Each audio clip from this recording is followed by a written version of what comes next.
Hello and welcome to Fight News Now. I'm your host, John Pollock, and coming up on today's show, we'll chat with Robin Black and John Ramdine about a change to the UFC 203 card coming up in Cleveland as Ben Rothwell is hurt, and we'll discuss who is going to be replacing his slot on that show. Plus, Doo-Ho Choi has his sights set on a featherweight, and we're going to chat about Ken Shamrock and what the latest is involving the world's most dangerous man. All that and more coming up on today's edition of Fight News Now.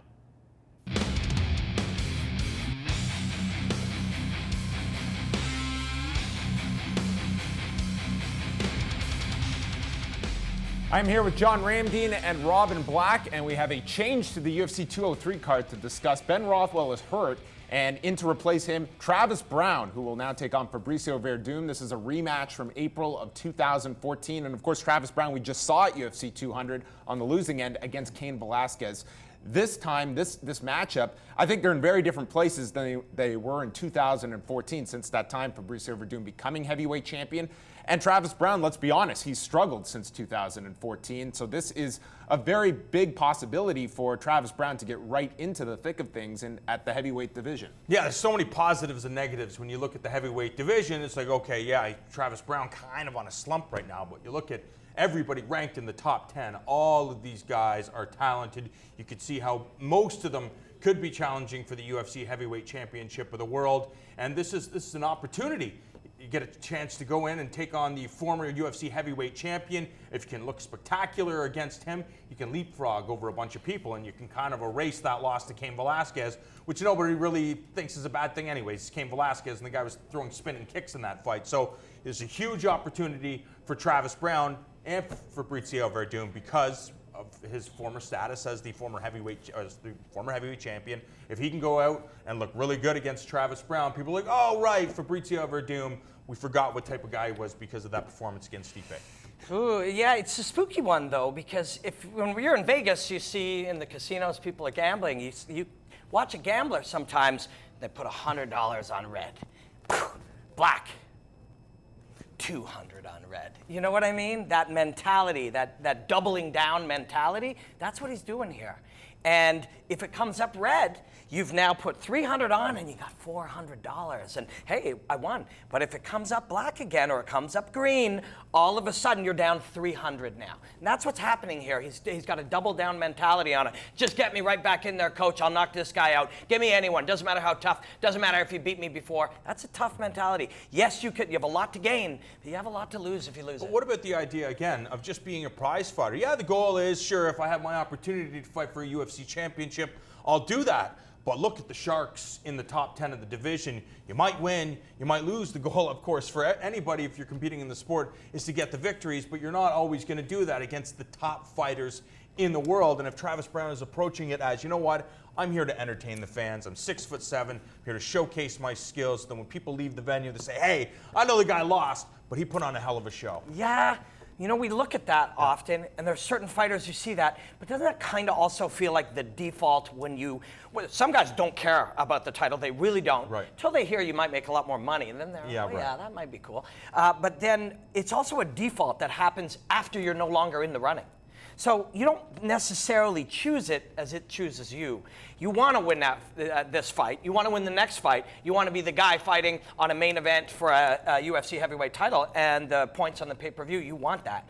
And this is a tough fight. So you hope Travis Browne goes in there and can turn it around. It's a difficult fight, especially when you're removing yourself 4 weeks or so since UFC 200, and we are now 4 weeks out or so from UFC 203. So you're talking about a guy here who is just coming off, a very tough fight with Cain Velasquez, and he's going to have a much shortened camp against Fabricio Werdum, who I think you're going to see an extremely motivated Fabricio Werdum after that loss in the circumstance in which he lost to Stipe Miocic in his home country, in front of all of those people, losing the title.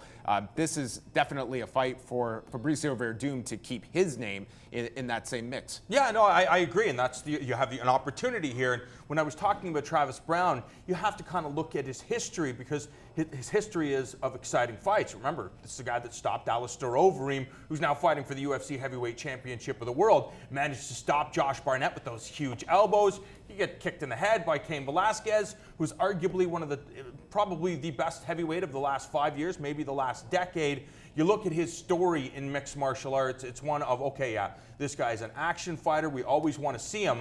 But if the opportunity comes, if you can come and you can get that stoppage victory over Fabricio Werdum, and like Robin said, the way to get the most money, to get the bigger paydays, is to become the UFC champion, unless you're Nate or Nick Diaz. I want to talk about Cub Swanson Yeah, and let's do Duho that. Choi. Yeah, Like, I can't even believe that. Like, every time you put two brilliant artists, brilliant fighters together, we should consider that very special. And it is very special. Sometimes we forget. You'll hear people on Sunday morning, yeah, well, a bit of a lackluster card. Some brilliant athletes dedicated their lives to give you those moments. But this one is just just crazy. I'm just so pumped about it. Were you surprised that Duho Choi went was so forthcoming in calling out Cub Swanson? Because this is clearly somebody that sees himself at that level of a Cub Swanson, who, I mean, you take out the fights with Frankie Edgar and Max Holloway. This guy's fighting the top featherweights, and for Duho Choi, this is an ability to leap several spots in that loaded featherweight And mix. he is well aware, and like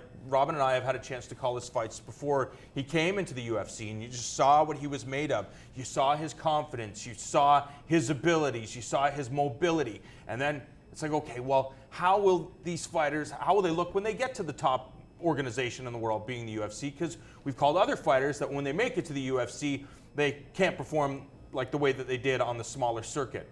Duho Choi is right on pace to be going to where we anticipate he'll eventually be, and that'll be a spot challenging for the UFC Championship of the World. And if you want to leapfrog a whole bunch of people, you call it Cub Swanson, you get a stoppage victory over Cub Swanson, and you are 100% right in the mix. And the luxury he has is he doesn't even have to beat Cub Swanson in this fight. He's so young that there's so much upside. You just have to go in and have an outstanding performance, even a losing effort. The upside of fighting Cub Swanson and finding out you're not at that level, if that's the case, when you're young, yeah, you're right, that's a powerful thing. Go in, taste that level, do well, but he's looking to win the fight. Yeah. There's no doubt about it. And man, in the whole world of fighting ever, there's Cub Swanson's in a group of about 5 fighters that I just obsessively want to watch the way he moves. And Duho Choi is getting himself in that group too. The question is that timing, that speed, that timing, and that ability to just see the little crack, or force the little crack to happen, and then to time, can he do that against an upper echelon guy like Cub Swanson? Right? We don't know the answer. Cub Swanson. What do you think? I think he can touch him up, for sure. That's why we got to watch the fight. Cub is very special, and when Cub's on, when he's really present in the fight, there's none better in the world. So this is a fight you absolutely have to see. Duho Choi is the nicest kid going too. Like, hey, Mr. Swanson, could you please? I think you're great. Like, it's a really spectacular fight. I'm going to break this down for months, starting right now. And what I love about Cub Swanson, and Not even made yet. I'm starting now. what's great about this fight is I think you need a great dance partner to actually bring the best out in Cub Swanson. We saw Max Holloway, we saw Frankie Edgar, and I think this would be one of those fights. We saw it with Kawajiri, forcing Cub to be in spots that he's not necessarily always in, and you saw how he responded. So I think this matchup with Duho Choi and Cub Swanson, if it's made, man, it should be a main event. Two-part question to end things off. Ken Shamrock's license has been revoked in Texas. He can reapply next year, $2,500 fine. A, does Ken Shamrock fight again? B, if so, will it be with Bellator? I mean, it's hard to tell. I doubt he'll fight with Bellator. I mean, I wouldn't be surprised if he went to different countries and fought. Which he could do. Which he could very well do. I mean, Ken Shamrock, does he still want to fight? If the answer is yes, it's unfortunate. We should just leave Ken Shamrock alone. It should be like that grandfather rule. Yeah, I think it's also like whenever anybody gets distracted by a Ken Shamrock moment that is negative, you should also take a moment and thank him for his contributions in the early days. We still call his fights here on Fight Network the pancrase ones, the formative ones, right through his UFC career, everything. Ken Shamrock deserves your appreciation for his contributions. I know that's not the normal way that people think in our modern society, but give it some thought. All right, that is going to wrap it up for us. For Robin, John, I am John Pollock, and the Evolution of Punk series will be premiering here on Fight Network next Tuesday night. It's a 4-part series kicking off Tuesday at 9:30 p.m. Eastern.